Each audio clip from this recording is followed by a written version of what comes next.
Hi ಎಲ್ಲರಿಗೂ ನಮಸ್ಕಾರ. Welcome back to my YouTube channel. ನಾನು ನಿಮ್ಮ ದೀಪಿಕಾ. ಇಲ್ಲಿ ನಾನು ತುಂಬ ಚೆನ್ನಾಗಿದ್ದೀನಿ, ನೀವೆಲ್ಲರೂ ಕೂಡ ತುಂಬ ಚೆನ್ನಾಗಿದ್ದೀರಾ ಅಂತ ಭಾವಿಸ್ತಾ ಇದ್ದೀನಿ. ಇದು ನನ್ನ ಗೌರಿ ಗಣೇಶ ಹಬ್ಬದ ವ್ಲಾಗ್. ನಿಮಗೆ ಇಂಟ್ರೆಸ್ಟ್ ಇದ್ದರೆ ಫುಲ್ ವಿಡಿಯೋನ ಕೊನೆ ತನಕ ನೋಡಿ. ಯಾರು ಹೊಸಬ್ರು ನೋಡ್ತಾ ಇದ್ದರೆ ನನ್ನ ಚಾನಲ್ಗೆ ಸಬ್ಸ್ಕ್ರೈಬ್ ಮಾಡಿ. ನಾವು ಗೌರಿ ಗಣೇಶ ಹಬ್ಬನ ತುಂಬ ಗ್ರ್ಯಾಂಡಾಗಿ ಏನು ಮಾಡೋದಿಲ್ಲ, ತುಂಬ ಸಿಂಪಲಾಗಿಯೇ ಮಾಡೋದು. ಮನೇಲಿ ಒಂದು ಪುಟ್ಟ ಗಣೇಶನ ಇಟ್ಟಿರ್ತೀವಿ, ಹಾಗೆ ಫ್ಯಾಮಿಲಿಯವರೆಲ್ಲ ಸೇರಿಕೊಂಡು ಒಂದು ಗಣೇಶನ ಕೂರಿಸ್ತೀವಿ. ಕೂರಿಸಿ ಎಲ್ಲರೂ ಒಟ್ಟಿಗೆ ಅದನ್ನು ಪೂಜೆ ಮಾಡಿ ಒಂದೇ ದಿನಕ್ಕೇ ವಿಸರ್ಜನೆ ಮಾಡ್ತೀವಿ. ಸೊ ಇದು ಗೌರಿ ಗಣೇಶದ ಫಸ್ಟ್ ಡೇ. ಇದು ಅಮ್ಮ ಬೆಳಗ್ಗೆನೇ ಎದ್ದು ದೇವ್ರ ಮನೆಯೆಲ್ಲ ಕ್ಲೀನ್ ಮಾಡಿ ದೇವ್ರ ಸಾಮಾನೆಲ್ಲ ತೊಳೆದಿದ್ರು, ಅಂದರೆ ಕಳಸ ದೀಪ ಅದೆಲ್ಲ ತೊಳೆದು.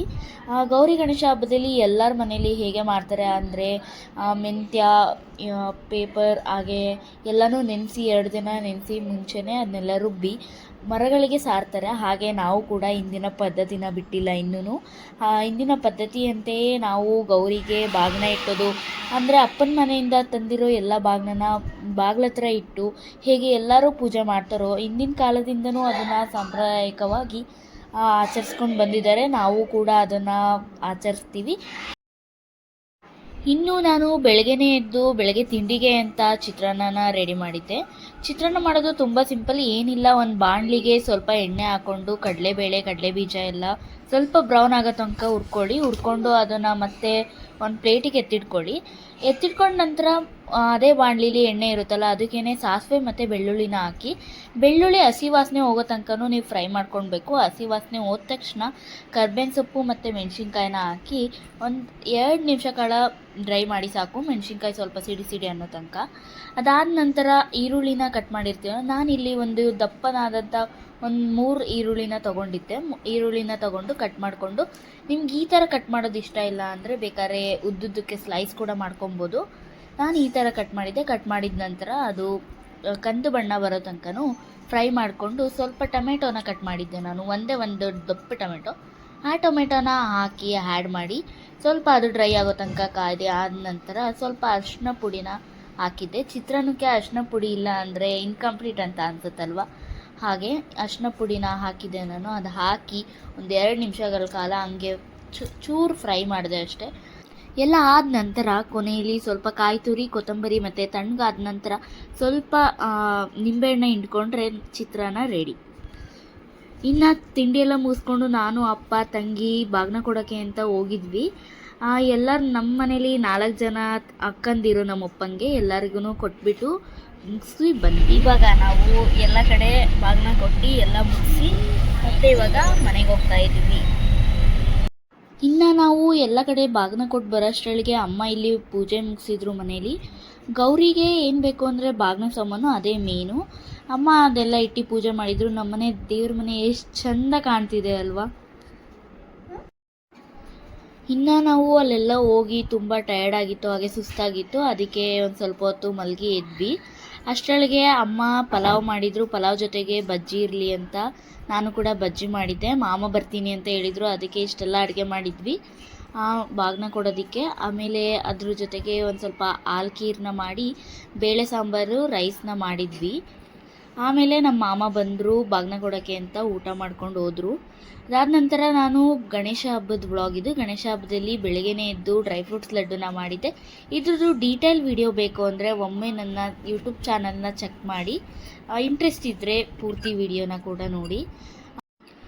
ಇನ್ನು ಇದು next day continuation blog. Ganesha ಹಬ್ಬದ ದಿನ ಗಣೇಶ ಹಬ್ಬದಲ್ಲಿ ನಾವು ತುಂಬ ಚಿಕ್ಕದಾಗಿ ಒಂದು ಗಣೇಶ ಇದೆ ನಮ್ಮ ಮನೇಲಿ, ಅದನ್ನು ಕೂಡ ಇಟ್ಟು ಪೂಜೆ ಮಾಡ್ತೀವಿ.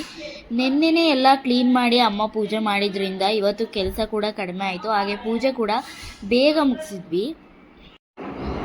ಇನ್ನು ನಾನು ವೀಳ್ಯದೆಲೆಯಲ್ಲಿ ಅಲಂಕಾರ ಮಾಡಿದ್ದೆ. ವೀಳ್ಯದೆಲೆ ಹಾಗೂ ಹೂವು ಮತ್ತು ಗರ್ಕೆ ಎಲ್ಲ ಬಳಸ್ಕೊಂಡು ಅಲಂಕಾರ ಮಾಡಿ, ಇಲ್ಲಿ ಕೆಳಗಡೆನೂ ಕೂಡ ಹೂವದಲ್ಲಿ ಅಲಂಕಾರ ಎಲ್ಲ ಮಾಡಿದ್ದೆ. ಅದೆಲ್ಲ ಮುಗಿಸಿದ ನಂತರ ನಾನು ಅಮ್ಮ ಕೂಡ ಪೂಜೆ ಮಾಡಿದ್ವಿ.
ಇನ್ನು ನಾನು ಅಮ್ಮ ಇಬ್ಬರೇ ಪೂಜೆ ಮಾಡಿದ್ವಿ. ಯಾಕಂದರೆ ಅಪ್ಪ ಬಾಗ್ನ ಕೊಡಬೇಕು ಅಂತ ಒಬ್ಬರು ಅತ್ತೆಗೆ ಬೆಂಗಳೂರಿಗೆ ಅಂತ ಹೋಗಿದ್ರು. ಸೊ ಅವ್ರು ಬರೋದು ಲೇಟ್ ಆಗುತ್ತೆ ಅಂತ ಹೇಳಿದ್ರು. ಅದಕ್ಕೋಸ್ಕರ ಅವ್ರು ಬರೋ ಅಷ್ಟರೊಳಗೆ ನಾವೇ ಪೂಜೆ ಮಾಡಿರೋಣ ಅಂತ ಹೇಳಿ ನಾನು ಅಮ್ಮ ಇಬ್ಬರೇ ಪೂಜೆ ಮಾಡಿದ್ವಿ.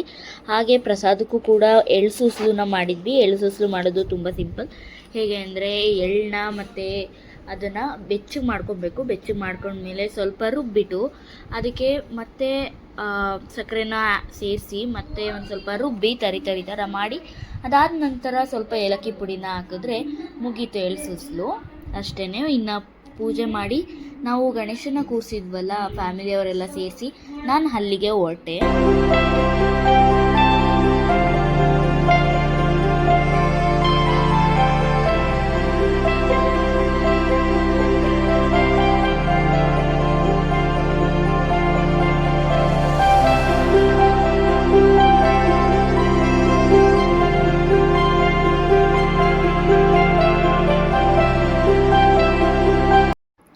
ಇನ್ನು ನಾನು ಗಣೇಶ ಕೂರಿಸಿದ್ವಲ್ಲ ಅಲ್ಲಿಗೆ ಹೋಗಿದ್ವಿ. ಗಣೇಶ ಕೂರಿಸಿರೋದು ಏನು ತುಂಬ ದೂರ ಇಲ್ಲ ನಮ್ಮ ಮನೆಯಿಂದ.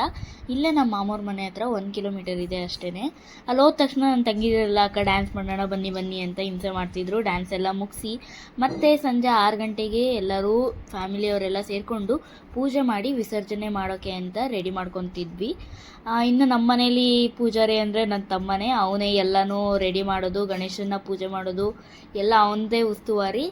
ಆಮೇಲೆ ಎಲ್ಲರೂ ಫ್ಯಾಮಿಲಿಯವರೆಲ್ಲ ಒಬ್ಬೊಬ್ಬರಾಗೇ ಪೂಜೆ ಮುಗಿಸಿ ಒಂದು ಸ್ವಲ್ಪ ಹೊತ್ತು ಹಾಗೇ ಪ್ರಸಾದ, ಕಡಲೆಕಾಳು ಉಸ್ಲಿ, ಹಾಗೆ ಕೋಸಂಬರಿನ ಮಾಡಿದರು ನಮ್ಮ ಅತ್ತೆಯವರು ಪ್ರಸಾದಕ್ಕಂತ.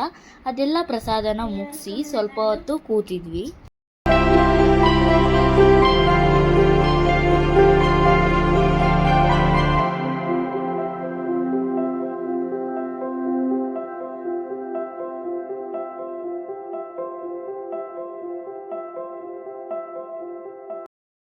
ಇನ್ನು ನಮ್ಮ ಮನೇಲಿ ನಮ್ಮಪ್ಪ, ನಮ್ಮಮ್ಮ, ನಮ್ಮ ಅತ್ತೆ, ನಮ್ಮ ಮಾವ ಎಲ್ಲ ಸೇರಿಕೊಂಡು, ನಮ್ಮ ತಾತ ಎಲ್ಲ ಸೇರಿಕೊಂಡು ಚೆನ್ನಾಗಿ ಡ್ಯಾನ್ಸ್ ಮಾಡ್ತಿದ್ರು. ಅವರು ಕೂಡ ತುಂಬಾ ಎಂಜಾಯ್ ಮಾಡಿದ್ರು. ತುಂಬ ಚೆನ್ನಾಗಿ ಡ್ಯಾನ್ಸ್ ಮಾಡಲ್ಲ ಅಂತ ಅಂದ್ಕೊಂಡೆ, ಎಲ್ಲರೂ ಚೆನ್ನಾಗಿ ಡ್ಯಾನ್ಸ್ ಮಾಡಿದ್ರು. ಹಾಗೆ ನಾವು ಕೂಡ ಮಧ್ಯದಲ್ಲಿ ಹೋಗಿ ಸೇರಿಕೊಂಡು ಚೆನ್ನಾಗಿ ಕುಣಿದ್ವಿ ಎಲ್ಲ ಆದ ನಂತರ ಮತ್ತೆ ದೇವ್ರದ್ದು ವಿಸರ್ಜನೆ ಮಾಡೋಕ್ಕೆ ಅಂತ ಗಣೇಶನೆಲ್ಲ ಎತ್ತಿದ್ವಿ.